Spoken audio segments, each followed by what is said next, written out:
Hey, Frogman's Runner here, and thank you for dropping by.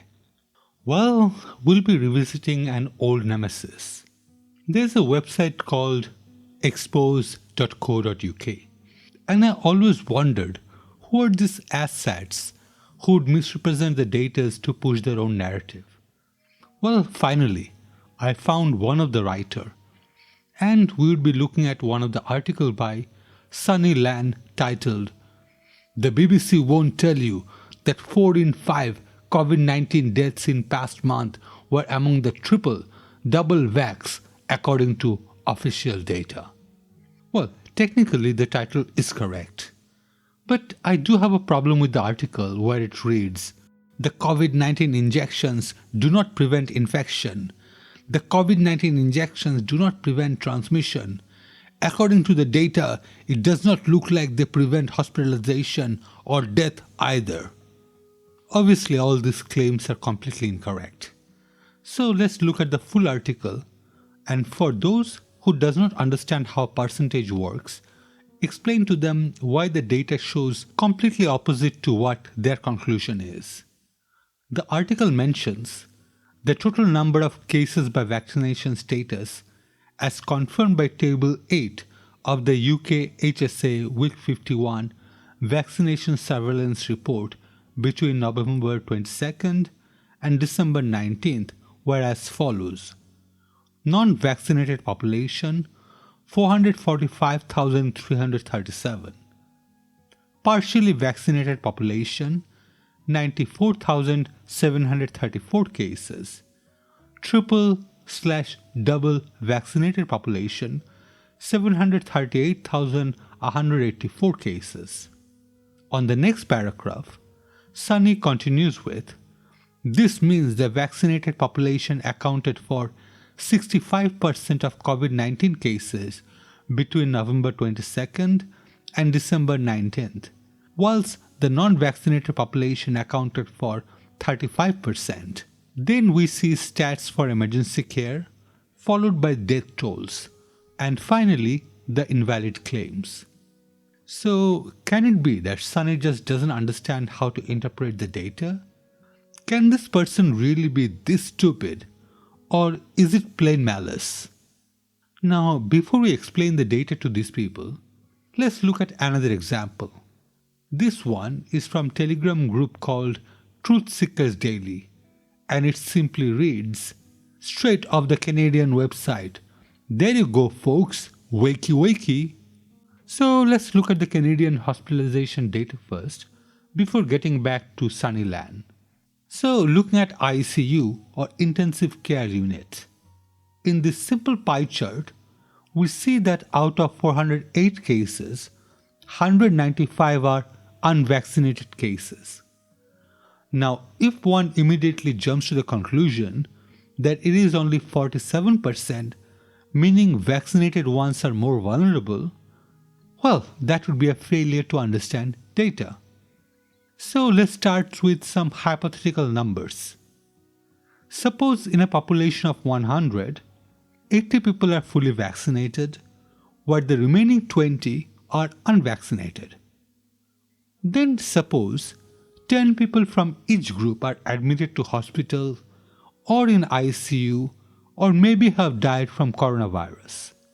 One way to phrase these values would be, out of 20 people suffering, 10 are vaccinated and the other 10 are not, which means it is 50-50. And the wrong conclusion that vaccinated are being admitted at the same rate as unvaccinated. The correct way to interpret my hypothetical data would be, out of 80 vaccinated people, 10 suffer, which is 12.5%. If the same numbers were to be held true, with a vaccinated population of 10 million, about 1.25 million would be affected. Now for the unvaccinated. Out of 20, 10 suffered, which brings us to a whopping 50%, which means with an unvaccinated population of 10 million, about 5 million would be affected. For those who misunderstands data, Do you see how 5 million is greater number than 1.25 million? Now back to data from Ontario. First, let's look at the vaccination overview. Data from January 18, 2022 shows us a partially vaccinated population of 816,047, where fully vaccinated count is at 11,552,007. It might be easier to look at the percentage values, where we see 78% of the total population who are fully vaccinated and 6% that are partially vaccinated. So together, it brings to the total of 84%, meaning 16% of the population are not vaccinated.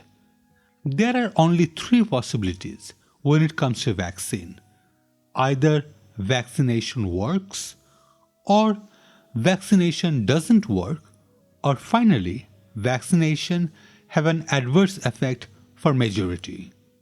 With vaccination population in Ontario is over 5 times the population of unvaccinated, if the vaccine doesn't work, then on average we would see 5 times lower number in unvaccinated population compared to vaccinated in hospitals and such. Meaning, if there are 100 vaccinated people that were in ICU, we expect to see around 20 unvaccinated people in ICU as well. If vaccine had an adverse effect for majority, for 100 vaccinated, we would see a number much lower than 20 unvaccinated. Only if vaccine works and has a positive effect, we would see higher numbers for unvaxxed. Hopefully the logic makes sense to you. Revisiting the number, we have 2,245 people in hospital and not the ICU who are fully or partially vaccinated. So for non-working vaccine, we should get around 449 unvaxxed. For vaccine to be bad, the unvaccinated number should be a lot lower. Only if the vaccine works, we should have a higher number. And lo and behold, we have unvaccinated cases of 739, which obviously goes to show that vaccinated people are admitted to hospital at a lower rate. It gets even more obvious when we look at the ICU number. For 213 fully or partially vaccinated in ICU, we should be seeing a number as low as 43 if the vaccine didn't work, whereas we see a number almost high as the fully vaccinated case and is at 195. This goes to show that vaccinated are better protected, and the proof is to say in the pudding, or actual stats, as in this case. Now getting back to Sunny and UK data. That article provides data from 19th of December. According to UK government, from 14th of January, we have 90% of the population of England who had the first doses and 83% that have received both. Do note that these values are for people aged 12 and over. Unfortunately, I can't find any percentage values for 19th of December. The closest I found is from UK Government Archive, but that Excel spreadsheet only shows for population aged 18 and over, which is at 91%. Looking at the Excel spreadsheet and how the percentage increased, even if we say it was at 85% on 21st, it would still be a very conservative estimation, which gives us 15% of the population being unvaccinated at that time. Applying the same logic as we did earlier, let's look at the bar graph showing reported cases. As the unvaxxed population is 5.6 times lower than the vaccinated population, with a total of 832,918 that are fully or partially vaccinated, we expect a number around 148.7 thousand from unvaccinated if the vaccine has no effect. In reality, we have a total of 445,337, which is almost 3 times higher than expected. And it is not surprising, is it? Now for hospitalization, well, again, as unvaccinated population is 5.6 times lower, for 4,388 vaccinated people in hospital, we should see a number around 783 if vaccine didn't work. Translating to, it should have 84% of the hospitalization from vaccinated and 16% from unvaccinated instead of 54-46. Finally, the death toll. Unfortunately, this is a bit harder to explain to the anti-vaxxer morons. The thing is, we are mortal, and the chance of dying as we grow older is, well, higher. So we will first look at the number for age up to 60. In that group, we had a total of 357 deaths, where 231 were unvaccinated and 118 were fully or partially vaccinated. Even without understanding the difference between total of vaccinated versus unvaccinated, we already have a higher death toll from unvaccinated group. Next is the elephant in the room. We see the highest difference in 80 plus group where 241 were not vaccinated compared to 1,055 that were vaccinated. At this point, we need to understand that older generation are more susceptible to diseases. And if we use our formula, if vaccine had no effect, the number of deaths for unvaccinated should have been around 188.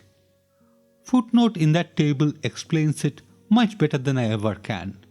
It reads, in the context of a very high vaccine coverage in the population, even with a highly effective vaccine, it is expected that a large proportion of cases, hospitalizations and deaths would occur in vaccinated individuals, simply because a larger proportion of population are vaccinated than unvaccinated, and no vaccine is 100% effective.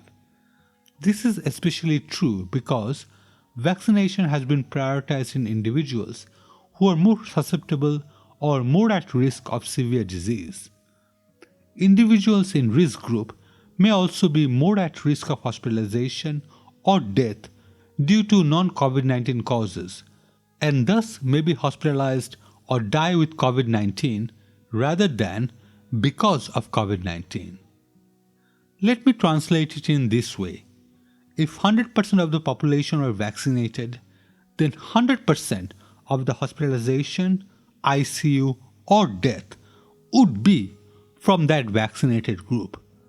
Thus, we have to understand the demography and the percentage before making claims such as, according to the data, it does not look like they prevent hospitalization or death either. It is absolutely the opposite. We can clearly see how vaccinated people are in hospital, in ICU, or even died at a lower rate than unvaccinated group. Vaccine saves life and prevents death and also protects people from overall infection. Just get vaccinated. Well, that's all for this video. Drop a like if you're vaccinated and please share it around so hopefully we can convince others to take the vaccine as well. If you want to be super awesome, please consider subscribing and so on. Let me know what you think in the comment section below. As always, your comments are greatly appreciated and helps with YouTube algorithm. Thank you so much for watching. Wherever you are, have a safe day. Signing off.